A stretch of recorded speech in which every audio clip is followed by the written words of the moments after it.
ಓಂ ಗಂ ಗಣಪತಯೇ ನಮಃ. ನಮಸ್ಕಾರ ಸ್ನೇಹಿತರೆ, ನಮ್ಮ ಮೈಥಾಲಜಿ ಮೀಟ್ಸ್ ಮೀ ಚಾನೆಲ್ಗೆ ನಿಮಗೆಲ್ಲರಿಗೂ ಆದರದ ಸ್ವಾಗತ. ಓಂ ಗಂ ಗಣಪತಯೇ ನಮಃ. ವಕ್ರತುಂಡ ಮಹಾಕಾಯ ಸೂರ್ಯಕೋಟಿ ಸಮಪ್ರಭಾ ನಿರ್ವಿಘ್ನಂ ಕುರು ಮೇ ದೇವ ಸರ್ವಕಾರ್ಯೇಷು ಸರ್ವದಾ. ಈಗ ನಾವು ತಿಳಿಯಲಿರುವ ವಿಷಯ ಅತ್ಯಂತ ಅಪರೂಪದ ಮತ್ತು ಮಹಾಪುಣ್ಯದ ವಿಭುವನ ಸಂಕಷ್ಟಿ ಚತುರ್ಥಿ ಬಗ್ಗೆ. ಪ್ರತಿ ತಿಂಗಳು ಸಂಕಷ್ಟಿ ಚತುರ್ಥಿ ಬರುತ್ತದೆ. ಆದರೆ 3 ವರ್ಷಗಳಿಗೊಮ್ಮೆ ಬರುವ ಅಧಿಕ ಮಾಸದ ಸಂಕಷ್ಟಿ ಚತುರ್ಥಿಯನ್ನು ವಿಭುವನ ಸಂಕಷ್ಟಿ ಚತುರ್ಥಿ ಎಂದು ಕರೆಯಲಾಗುತ್ತದೆ. ಈ ದಿನ ಗಣಪತಿಯ ಆರಾಧನೆಗೆ ವಿಶೇಷ ಮಹತ್ವವಿದೆ.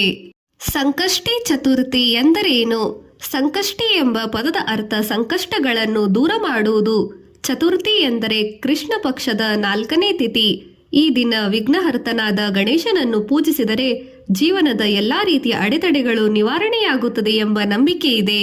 ಹಿಂದೂ ಧರ್ಮದಲ್ಲಿ ಯಾವುದೇ ಕಾರ್ಯಕ್ಕೂ ಮೊದಲು ಗಣಪತಿಯನ್ನು ಪೂಜಿಸುವ ಸಂಪ್ರದಾಯ ಇದ್ದೇ ಇದೆ. ಆದ್ದರಿಂದ ಗಣಪತಿಗೆ ಪ್ರಥಮ ಪೂಜ್ಯ ಎಂದು ಕರೆಯಲಾಗಿದೆ. ವೇದಗಳಲ್ಲಿ ಗಣಪತಿಯ ಅತ್ಯಂತ ಪ್ರಾಚೀನ ಉಲ್ಲೇಖಗಳಲ್ಲಿ ಒಂದು ಋಗ್ವೇದದ ಮಂತ್ರವಿದೆ. ಗಣಾನಾಂ ತ್ವಾಂ ಗಣಪತಿಂ ಹವಾಮಹೇ. ಈ ಮಂತ್ರದಲ್ಲಿ ಗಣಪತಿಯನ್ನು ದೇವಗಣಗಳ ನಾಯಕನಾಗಿ ಸ್ತುತಿಸಲಾಗಿದೆ. ಗಣಪತಿ ಕೇವಲ ಒಂದು ದೇವತೆ ಅಲ್ಲ, ಅವರು ಬುದ್ಧಿಯ ಸಂಕೇತ, ಜ್ಞಾನದ ಸಂಕೇತ, ಆರಂಭದ ಸಂಕೇತ, ಓಂಕಾರದ ಪ್ರತೀಕ. ವೇದಾಂತದಲ್ಲಿ ಬ್ರಹ್ಮಜ್ಞಾನದ ಮೊದಲ ಬಾಗಿಲು ಗಣಪತಿ. ಅದಕ್ಕಾಗಿಯೇ ಪ್ರತಿಯೊಂದು ಪೂಜೆಗೆ ಮೊದಲು ಪ್ರಥಮ ಪೂಜ್ಯನಾದ ಗಣಪತಿಯಿಂದ ಆರಂಭವಾಗುತ್ತದೆ. ಗಣಪತಿ ಅಥರ್ವ ಶೀರ್ಷ ರಹಸ್ಯ. ಗಣಪತಿಯ ಉಪಾಸನೆಯಲ್ಲಿ ಅತ್ಯಂತ ಮಹತ್ವದ ಗ್ರಂಥ ಗಣಪತಿ ಅಥರ್ವೇಶ್ಯನ. ಇದರಲ್ಲಿ ಹೇಳಲಾಗಿದೆ, ತ್ವಮೇವ ಪ್ರತ್ಯಕ್ಷಂ ತತ್ವಮಸಿ, ಅಂದರೆ ನೀನೇ ಪರಮತತ್ವ. ಇದು ಗಣಪತಿಯನ್ನು ಕೇವಲ ಶಿವ ಪಾರ್ವತಿಯರ ಪುತ್ರನಾಗಿ ಅಲ್ಲ, ಪರಬ್ರಹ್ಮ ಸ್ವರೂಪನಾಗಿ ನೋಡುತ್ತದೆ. ಅಥರ್ವ ಶೀರ್ಷದ ಪ್ರಕಾರ ನೀನೇ ಬ್ರಹ್ಮ, ನೀನೇ ವಿಷ್ಣು, ನೀನೇ ಶಿವ, ನೀನೇ ಶಕ್ತಿ. ಈ ತತ್ವವನ್ನು ಅರಿತಾಗ ಸಂಕಷ್ಟಿ ಚತುರ್ಥಿಯ ಆಧ್ಯಾತ್ಮಿಕ ಅರ್ಥವನ್ನು ತಿಳಿಯುತ್ತದೆ. ಚಂದ್ರನ ಶಾಪದ ಕತೆ. ಪುರಾಣಗಳಲ್ಲಿ ಪ್ರಸಿದ್ಧ ಕತೆ ಇದೆ.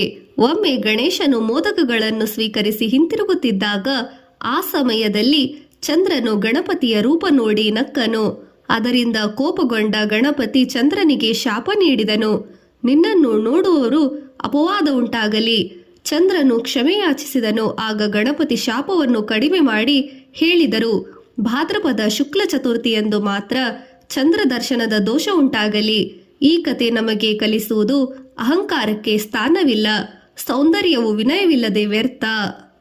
ಪುರಾಣಗಳಲ್ಲಿ ಸಂಕಷ್ಟಿ ಚತುರ್ಥಿ, ಗಣೇಶ ಪುರಾಣ, ಗಣಪತಿಯ ಮಹಿಮೆ ವಿಶೇಷವಾಗಿ ಬಂದಿದೆ. ಗಣೇಶ ಪುರಾಣದ ಪ್ರಕಾರ ಯಾರು ಚತುರ್ಥಿಯಂದು ಉಪವಾಸ ಮಾಡಿ ಗಣಪತಿಯನ್ನು ಆರಾಧಿಸುತ್ತಾರೋ ಅವರಿಗೆ ವಿದ್ಯೆ, ಆರೋಗ್ಯ, ಧನ, ಸಂತಾನ, ಯಶಸ್ಸು ಲಭಿಸುತ್ತದೆ.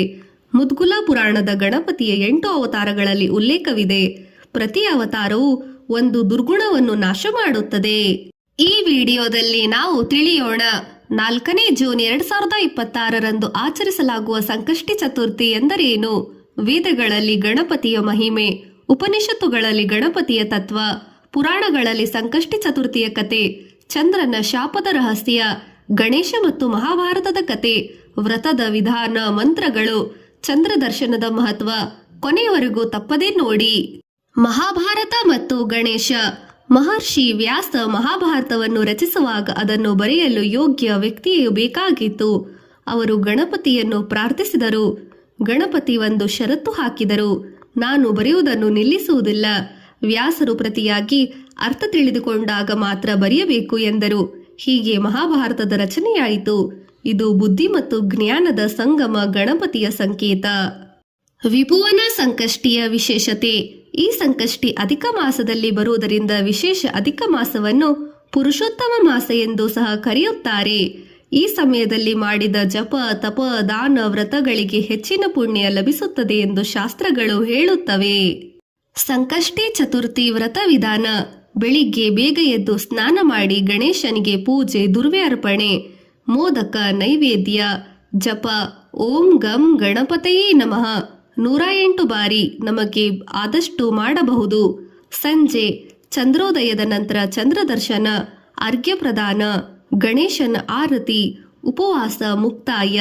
ಸಂಕಷ್ಟಿ ವ್ರತದಲ್ಲಿ ಚಂದ್ರದರ್ಶನ ಬಹಳ ಮುಖ್ಯ. ಸಂಕಷ್ಟಿ ಚತುರ್ಥಿ ಕೇವಲ ಒಂದು ವ್ರತವಲ್ಲ, ಇದು ಅಹಂಕಾರದಿಂದ ವಿನಯದತ್ತ, ಅಜ್ಞಾನದಿಂದ ಜ್ಞಾನದತ್ತ, ವಿಘ್ನದಿಂದ ವಿಜಯದತ್ತ ಕೊಂಡೊಯ್ಯುವ ದಿವ್ಯ ಮಾರ್ಗ. ಬನ್ನಿ ಎಲ್ಲರೂ ಸೇರಿ ಸಂಕಷ್ಟಿ ಚತುರ್ಥಿಯನ್ನು ಆಚರಿಸೋಣ. ಓಂ ಗಂ ಗಣಪತಯೇ ನಮಃ.